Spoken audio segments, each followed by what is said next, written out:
रत्नागिरीतील एक रामभक्त तरुण 2100 किलोमीटर प्रवास करत अयोध्येमध्ये दाखल झालाय। अमेय धोपटकर असं या तरुणाचं नाव आहे। ठरवल्याप्रमाणे अयोध्येमध्ये येण्याचा निश्चय पूर्ण झाल्याचं समाधान या तरुणानं व्यक्त केलेलं आहे। दरम्यान या भक्ताशी संवाद साधला आमचे प्रतिनिधी प्रमोद जगताप यांनी। हौसेला मोल नसतं असं म्हणतात, त्यामुळे आपली हौस पूर्ण करण्यासाठी कोण काय करेल याचा काहीच नियम नाहीये। माझ्यासोबत जी व्यक्ती आता ती व्यक्ती त्याच हौसेपोटी जवळपास 2100 किलोमीटरचं अंतर पार करून अयोध्येमध्ये आलेली आहे। माझ्यासोबत महाराष्ट्रातील रत्नागिरीमधील युवा बायकर आहेत, आपण त्यांच्याशी संवाद साधूया। स्वागत आहे तुमचं साम टीव्ही मध्ये। आणि ही कल्पनाच म्हणजे तुम्ही बाईक घेऊन 2100 किलोमीटर अयोध्येमध्ये आलेला, काय कल्पना काय आणि कशामुळे हा सगळा घाट घातलेला आहे तुम्ही बाईकवरती अयोध्येत येण्याचा?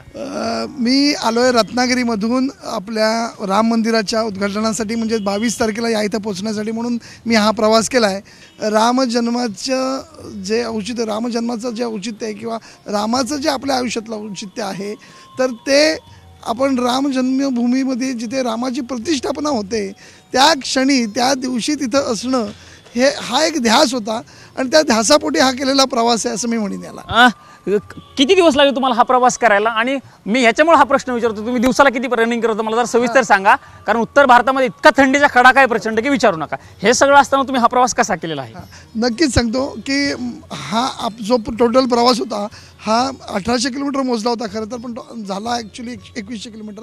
निश्चितच आपण जर बघितलं तुमच्या डोळ्यात अश्रू आहेत, त्या आनंदाचे अश्रू आहेत, अशा पद्धतीने तुम्ही भावना व्यक्त केल्यात। खरं तर प्रत्येकाचा संकल्प असतो, तो संकल्प पूर्ण होतो याचा आनंद असल्याच्या देखील भावना त्यांना आहेत। आणि पहिल्या दिवशीचा साक्षीदार मला व्हायचंय म्हणून ते या ठिकाणी अयोध्येत आल्याचं, रत्नागिरीपासून अयोध्येपर्यंत बाईकवर आल्याचं, इतक्या थंडीत आल्याचं आपल्याला बघायला मिळतं। त्यांच्या त्या भावना त्यांनी साम टीव्हीशी बोलताना व्यक्त केलेल्या आहेत। कॅमेरामन राजीव गौतमसह मी प्रमोद जगताप, साम टीव्ही न्यूज, अयोध्या।